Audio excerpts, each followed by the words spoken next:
filled with excitement, fun, and is beyond limits. But the question is, are you ready to jump?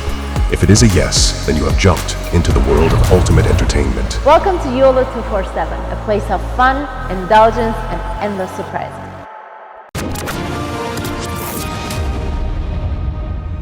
Deputy political head of Hamas, इसको IDF ने यानी कि Israel defence forces ने इसको मार दिया। कहते हैं 6 और लोग उसके बॉडीगार्ड उसके मारे गए, साथ में ये भी आदमी मारा गया। एग्जाइल कर दिया सीरिया ने, उसको देश निकाला कर दिया वहां से, फिर सीरिया से ये इसको तुर्की फेंक दिया, फिर तुर्की ने इसको वापस। जय हिंद दोस्तों, मैं हूं मेजर गौरव और आप देख रहे हैं आज की ताजा तरीन खबरें। Saleh अरूरी, deputy political head of Hamas, इसको आईडीएफ ने यानी कि इजराइल डिफेंस फोर्सेस ने इसको मार दिया। कैसे मारा है? बेरूट में था, लेबनान में एक घर में छुपा हुआ था। इजराइल को इंटेलिजेंस मिला कि यहां पे हमास का डेप्टी हेड छुपा हुआ है पॉलिटिकल। एक ड्रोन स्ट्राइक के द्वारा हजारों फुट ऊपर, आप जानते हैं ड्रोन, उसमें पायलट नहीं होता, सो पायलटलेस व्हीकल होती है ड्रोन, वहां से उन्होंने मारी मिसाइल, सीधा घर के अंदर गई। कहते हैं 6 और लोग उसके बॉडीगार्ड उसके मारे गए, साथ में ये भी आदमी मारा गया। इसकी स्टोरी है दोस्तों कि इसको पहले सीरिया भेजा गया, एग्जाइल कर दिया सीरिया ना, उसको देश निकाला कर दिया वहां से, फिर सीरिया से ये इसको तुर्की फेंक दिया, फिर तुर्की ने इसको वापस लेबनान भेज। अच्छा, 2-3 चीजें हैं। हिजबुल्लाह जो है लेबनान में बड़ी तगड़ी पार्टी है हिजबुल्लाह, और टेररिस्ट ऑर्गेनाइजेशन है हिजबुल्लाह। हिजबुल्लाह सपोर्टेड है ईरान से, और ये शिया हैं हिजबुल्लाह, तो ये डायरेक्टली ईरान से सपोर्टेड हैं। हिजबुल्लाह ने बोला कि साहब ये हमास के बंदे को मार दिया, हम बदला लेंगे। लेकिन जो वहां के लोग हैं लेबनान के, उनका डर है थोड़ा सा हिजबुल्लाह को। हिजबुल्लाह को लग रहा है कि लोग इस लड़ाई में, इस पचड़े में पड़ना नहीं चाहते, क्योंकि सब लोग जानते हैं कि गाजा में हो क्या रहा है, और कोई इस लड़ाई में पड़ना नहीं चाहता। देखिए साहब, ऐसा होता है, जंग की बातें करना और जंग करना, ये 2 मुख्तलिफ चीजें हैं। जंग की बातें करना ड्राइंग रूम में बैठ के बड़ा आसान है कि हम इतनी शहादतें दे सकते हैं, हम इतनी कुर्बानियां दे सकते हैं, हम जिहाद लड़ सकते हैं, हम ये कर सकते हैं वो। लेकिन जब बम गिरते हैं, जब खून बहता है, तब मामला थोड़ा सा अलग हो जाता है। सालेह अरूरी के ऊपर $5 मिलियन का एक अवार्ड था, और वो एक नॉन टेररिस्ट था।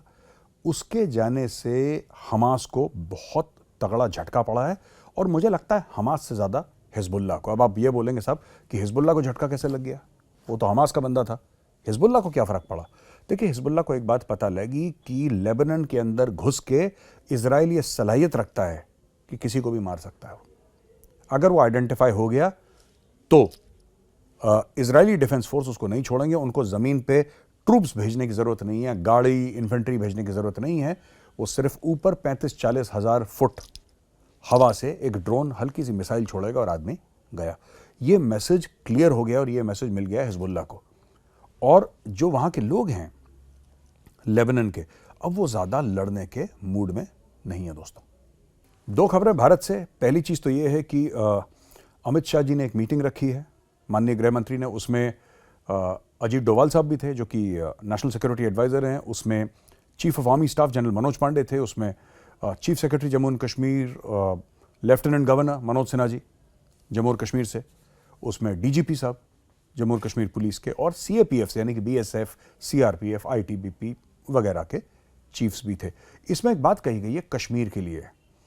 बोला है कि जो खास तौर से ये Poonch Rajouri area, south of Pir Panjal में जो आतंकवाद चल रहा है, इसको जड़ से उखाड़ना है। लेकिन एक बहुत बड़ा लेकिन है इसमें यह ध्यान रखना है कि प्रोटोकॉल को फॉलो करा जाए, जो ड्रिल्स हैं उनको फॉलो करा जाए। मुझे ऐसा लगता है कि होम मिनिस्टर साहब का संदेश, वो जो 3 डेथ्स हुई थी अभी सिविलियंस की रिसेंटली, उनकी ओर उन्होंने इशारा करा है कि ये चीजें अप्रिशिएट नहीं करी जाती, इन चीजों से गुरेज किया जाए, and focus on the target, eliminate the target. फौज को पूरी खुली छूट है, लेकिन अगर कोई वहां पे सिविलियन है तो आपको वो कैजुअलिटीज का ध्यान रखना पड़ेगा। Civilian casualties are not acceptable. Civilian casualties नहीं, कोलैटरल डैमेज। लोग कह देते हैं ना कि जब आर्मी काम करती है कोलैटरल, कश्मीर में collateral damage is also not acceptable. खुद we don't need anybody to tell us, Indian army के ऑफिसर्स खुद एक्सेप्ट नहीं करते कोलैटरल डैमेज। दे डोंट, मतलब आर्मी इसमें सेल्फ एनालिसिस में मुझे लगता है कि बहुत जबरदस्त है इस मामले में, और आर्मी ने ही खुद इसमें काफी अंकुश लगा रखा है, तो मामला कंट्रोल में। तीसरी चीज, अब आखिरी खबर है, छोटी सी खबर है कि अमित शाह जी ने बयान दिया है कि सीएए को लोकसभा के सामने रखा जाएगा, पार्लियामेंट के सामने रखा जाएगा। और देखिए 2019 दिसंबर में सीएए को पेश करा गया था और बोला था कि भाई 2020 तक ये रोल आउट हो जाएगा, 1-2 महीने में। ये हो नहीं पाया बिकॉज ऑफ वेरियस रीजंस, कुछ because it's a complicated process, ये पूरा कानून है।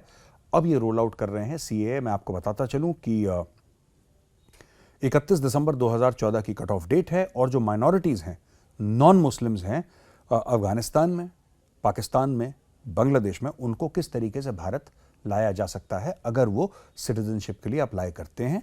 पहली बात। दूसरी चीज़ ये नहीं है कि उनके लिए खुली छूट है कि वो भारत के अंदर घुसे चले, ऐसा नहीं है। पर अगर वो अप्लाई करेंगे तो जो समय की सीमा होती है सिटीजनशिप पाने की, उसमें रियायत है उनके लिए। इतनी फैसिलिटी उनको दी गई और उनको फैसिलिटेट करा जाएगा because they have nowhere else to go. उनकी हालत वहाँ पे काफ़ी ख़राब है, तो अगर वो यहाँ पे आके सेटल होना चाहते हैं, दे आर मोस्ट वेलकम। तो ये है सीएए का, मैंने आपको निचोड़ इसका बता दिया दोस्तों। तो यहाँ पे आज का वीडियो होता है ख़त्म दोस्तों। अगर पसंद आए तो उस वीडियो को लाइक करिए। मैं कल फिर हाजिर हूँगा एक नए वीडियो के साथ। तब तक के लिए जय हिंद।